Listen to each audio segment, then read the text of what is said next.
What if I told you that there was a city in the United States with 75,000 people, its own hospitals, its own schools, its own movie theaters, that did not appear on any map for 3 years?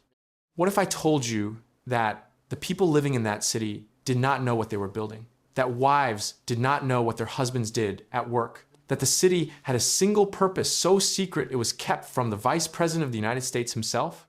And what if I told you that what they built in that hidden city ended the deadliest war in human history and began an age that has not ended yet? Welcome to Tennessee, a state of ancient mountains, deep music, and quiet rivers that, on a hillside, the federal government bought in total secrecy in 1942, helped split the atom and change the world forever. Let us begin with the mountains, because Tennessee's geography is the reason everything else in this story was possible. The eastern third of the state sits inside the Appalachian Mountains, specifically the Great Smoky Mountains, a range so ancient that it predates the Atlantic Ocean. The rocks that form the Smokies were already old when the supercontinent Pangaea began to break apart roughly 200 million years ago. The Great Smoky Mountains National Park, which straddles the border between Tennessee and North Carolina, is the most visited national park in the entire United States, drawing more visitors annually than Yellowstone and the Grand Canyon combined. But beyond the photogenic blue haze that gives the mountains their name, a natural phenomenon caused by the volatile organic compounds released by the forest's dense vegetation, creating a visible mist that settlers and indigenous peoples alike interpreted as smoke rising permanently from the ridgelines the Smokies hold, one of the most biologically diverse, temperate ecosystems on the planet. More species of salamander live in the Great Smoky Mountains than anywhere else on Earth, which has earned the park the nickname the Salamander Capital of the World, a title that sounds almost like a joke, until you learn that this concentration of amphibian diversity reflects an ecosystem so old and so undisturbed by glaciation during the last ice age that species had millions of uninterrupted years diversify into forms found nowhere else. The mountains were a refuge while most of North America was buried in ice. They have been quietly accumulating biological complexity ever since. And it was into the folds of these ancient mountains, into a quiet farming community along the Clinch River about 20 miles from Knoxville, that the United States government arrived in the autumn of 1942 with a checkbook and a map and an order to clear everyone out. The land had been selected by Colonel Leslie Groves, the Army officer overseeing what would become the Manhattan Project, the secret American effort to build the first atomic bomb before Nazi Germany could build one first. Tennessee was chosen for specific and deliberate reasons. It had abundant electricity, courtesy of the Tennessee Valley Authority's hydroelectric dams, which would be needed in staggering quantities to power uranium enrichment. It had a low population density, which meant fewer people to relocate and fewer witnesses to a project that could not be allowed to leak. And it had a topography of isolated ridges and valleys that could compartmentalize different facilities from each other, so that workers in one valley would have no way of seeing, and therefore no way of knowing about, what was happening. One ridge over X. On the 19th of September, 1942, the government took over 60,000 acres nestled in the ridges of East Tennessee. Families who had farmed that land for generations were given weeks to leave. Some received notices nailed to their front doors. The community that would be built on that land did not yet have a name that anyone outside the project was permitted to use. Internally, it was called Site X. To the small number of people who knew it existed, it would eventually be called simply the Secret City. That city grew almost overnight into Oak Ridge, Tennessee. And at its wartime peak, it held a population of approximately 75,000 people, making it for a brief period one of the largest cities in the entire state, with its own school system, its own hospital, its own newspaper that was censored before publication, its own movie theaters, bowling alleys, and churches. And officially, it did not exist. It appeared on no public map. Mail addressed to Oak Ridge residents was routed through a post office box in Knoxville. The workers who poured into the city, recruited from across the American South, many of them young women hired specifically because they could be trained to operate complex machinery without being told what the machinery was for signed documents, acknowledging that discussing their work, even with their own spouses, was a federal crime. Billboards posted throughout the facility reminded workers constantly, what you see here, what you do here, what you hear here, when you leave here, let it stay here. Most of the 75,000 people working at Oak Ridge had no idea what they were building. They operated calutrons and gaseous diffusion cascades and monitored gauges whose purpose was explained to them only in the vaguest terms. And they did this in 12-hour shifts for years inside a facility so vast and so compartmentalized that even most of the scientists working there did not understand the complete picture of what their individual piece of the project was contributing to. What they were building, piece by piece, valley by valley, was the enriched uranium that would become the core of the first atomic weapon ever used in war. The process moved in stages. Uranium was first slightly enriched at the S-50 facility, then fed into the K-25 plant, where the gaseous diffusion process raised the enrichment significantly higher, and finally fed into the Y-12 plant for a final enrichment cycle. The K-25 building alone, constructed to house this gaseous diffusion process, was at the time of its completion the largest building under one roof in the entire world, a U-shaped structure so enormous that workers used bicycles to move between sections of it. The scale of construction at Oak Ridge was difficult to comprehend, even for the engineers who designed it.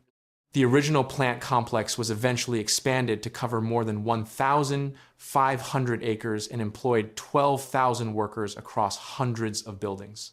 All of this, the city, the secrecy, the staggering electrical consumption that drew on a meaningful fraction of the entire regional power grid, the tens of thousands of workers who gave years of their lives without knowing what they were contributing to, existed for one purpose: producing the uranium that was ultimately used in the little boy bomb dropped on Hiroshima, Japan, an act that brought the deadliest conflict in human history to its end. The workers of Oak Ridge found out what they had built the same way the rest of the world did from newspaper headlines the morning after the bomb was dropped. Some of them wept, some of them celebrated. All of them, for the first time, understood what the billboards reminding them to stay silent had actually been protecting. Now, you might think a secret of that magnitude, once revealed, would simply become a museum piece, a relic of a war that ended 80 years ago. But Oak Ridge did not stop.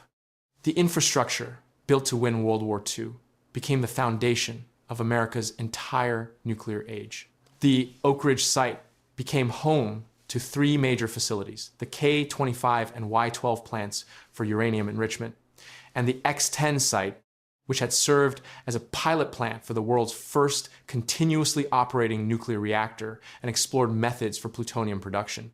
That reactor, the X-10 graphite reactor, still stands today, preserved as a national historic landmark, the literal ancestor of every nuclear reactor that followed it anywhere on Earth, civilian or military. The Y-12 facility, originally built to enrich uranium during World War II, continued for decades afterward in nuclear weapons production and remains today responsible for managing the nation's stockpile of highly enriched uranium. The site that didn't exist on any map in 1943 is, 80 years later, still one of the most important nuclear installations on the planet, guarded, classified, and absolutely central to American national security, sitting quietly in the hills of East Tennessee, where most Americans have never thought to look for it. And the legacy did not stop at weapons. The scientific infrastructure built in secret during the war became, after 1945, the foundation for one of the most important research institutions in American history. As the wartime scientists recruited from universities across the South returned to their academic posts after the war, the idea emerged to formalize what had begun almost by accident, placing a major scientific research laboratory in the heart of Appalachian, Tennessee. Oak Ridge National Laboratory, which grew directly out of the wartime X-10 site, became one of the most significant centers of scientific research in the world, contributing to fields stretching from nuclear medicine to material science to, in the 21st century, supercomputing. The Oak Ridge National Laboratory's Center for Computational Sciences is home to Frontier, recognized as the world's fastest supercomputer. Think about that sequence for a moment. A hillside cleared of farms in 1942 to keep a wartime secret became, 8 decades later, the home of the single fastest computational machine that the human species has ever built. The valley did not stop changing the world. It simply changed what kind of world changing it was doing. But secrecy of this magnitude does not come without consequences, and Tennessee's secret city carries scars that are still being measured today. The processes used to enrich uranium and produce plutonium generated enormous quantities of radioactive and chemical waste, much of it disposed of according to the safety standards, or the absence of safety standards, that were standard practice during wartime urgency and the decades of Cold War production that followed.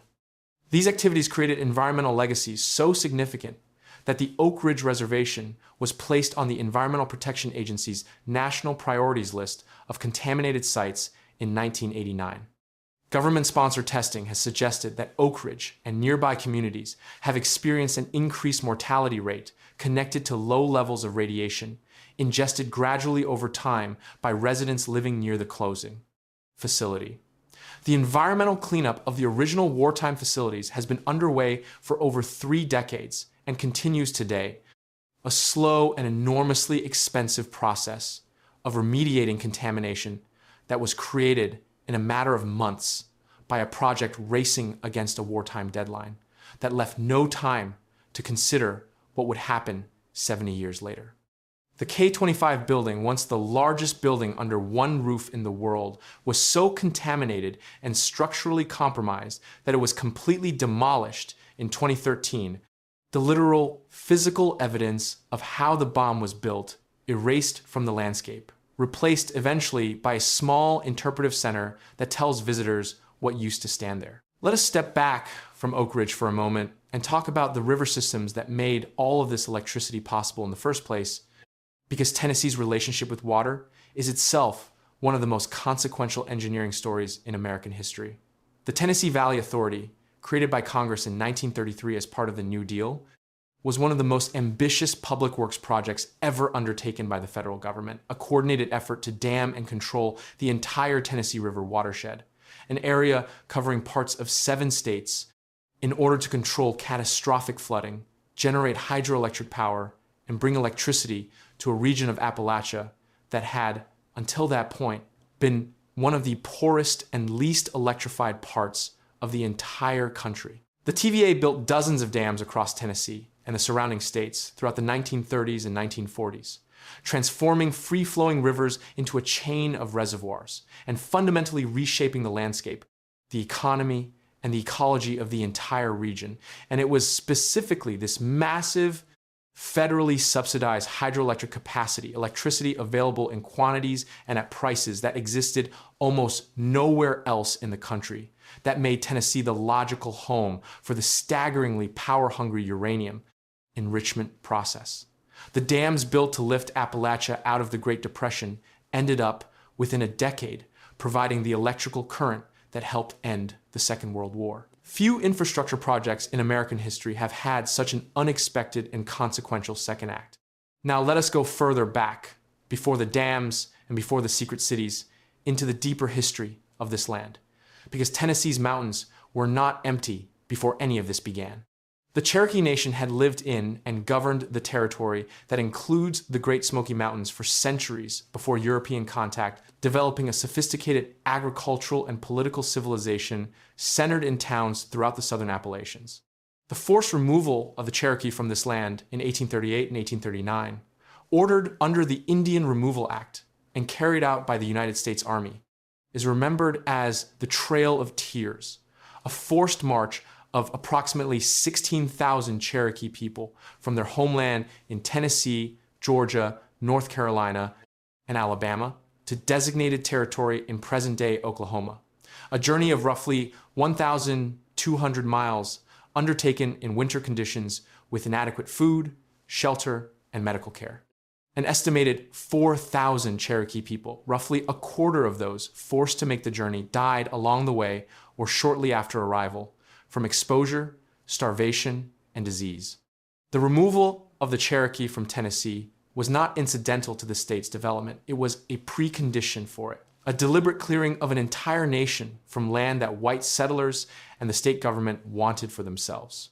The mountains that would later host the most visited national park in America, and the secret valleys that would later host the Manhattan Project, were cleared of their original inhabitants through one of the most documented acts of forced displacement in American history, a history that the tourist brochures for the Smokies mention, when they mention it at all, in a single sentence.